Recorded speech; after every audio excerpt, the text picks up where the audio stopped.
a les mères. Là, on en a une qui avait les cailles des jumeaux.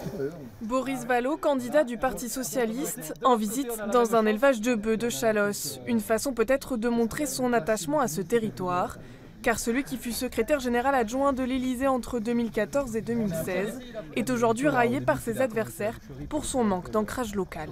Ma famille est originaire des Landes depuis des générations. Mes aïeux sont enterrés à Saint-Sevé. Moi, je suis à Hontanx depuis 82. Je me suis marié ici. J'étais secrétaire général de la préfecture des Landes. Je prétends être probablement un de ceux qui connaît le mieux le département. Pas de parachutage donc, mais un héritage revendiqué, celui d'Henri Emmanuelli. C'est un héritage qui ne m'appartient pas en propre, qui appartient à tous les Landais qui ont charge de le défendre et de le faire grandir. Parce que ce que nous transmet Henri Emmanuelli, ce n'est pas une nostalgie, c'est une exigence, celle de nous projeter dans l'avenir et de faire en sorte que ce département soit toujours un peu plus grand que ce qu'il est. Bonjour, Jean-Pierre Steiner, candidat pour La République En Marche, est installé dans les Landes depuis une dizaine d'années. Ancien commissaire de police, il conseille désormais les chefs d'entreprise, comme cet artisan dont la société a été placée en redressement judiciaire. Ça fait 5-6 ans qu'on galère pour remplir un cahier de commande. Vous voyez combien il galère pour avoir repris une entreprise, maintenir l'emploi, il y a combien, 8 salariés? 7 salariés. On doit garder ce lien de la compétence et de la réalité de terrain pour donner un sens à la loi. Moi je dis, si je suis dans un parti, j'ai jamais fait de politique, j'ai pris le parti du bon sens. Claire Duprat, candidate UDI Les Républicains, est adjointe au maire de Saint-Sevé, un ancrage local que revendique cette retraitée de l'éducation nationale. Monsieur Vallaud, comme Monsieur Steiner d'ailleurs, sont des parachutés. Moi je suis locale, je suis la locale de l'étape.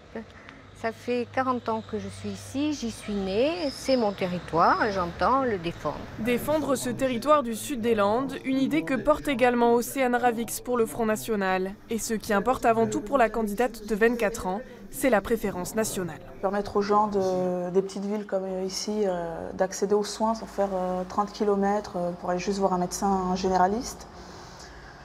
Voilà, reconsidérer les personnes âgées, les handicapés, tout ça, quoi, tout ce qui fait que par la suite, on pourra avoir une France française. Lui se revendique comme l'homme du cru, Philippe Dubourg, maire d'un petit village en plein cœur des Landes et ardent défenseur de la ruralité. Il portera les couleurs de la France insoumise aux élections législatives. Je suis un élu de la base et donc à partir de la base, porter les revendications de la base parce qu'on assiste à des fractures territoriales, sociales, humaines très graves et donc c'est ces fractures que je veux voir résoudre par tous les moyens, aussi bien au niveau agricole qu'au niveau culturel, qu'au niveau scolaire. Au total, ils sont 13 candidats à vouloir succéder à Henri Emmanuelli comme député de la 3e circonscription.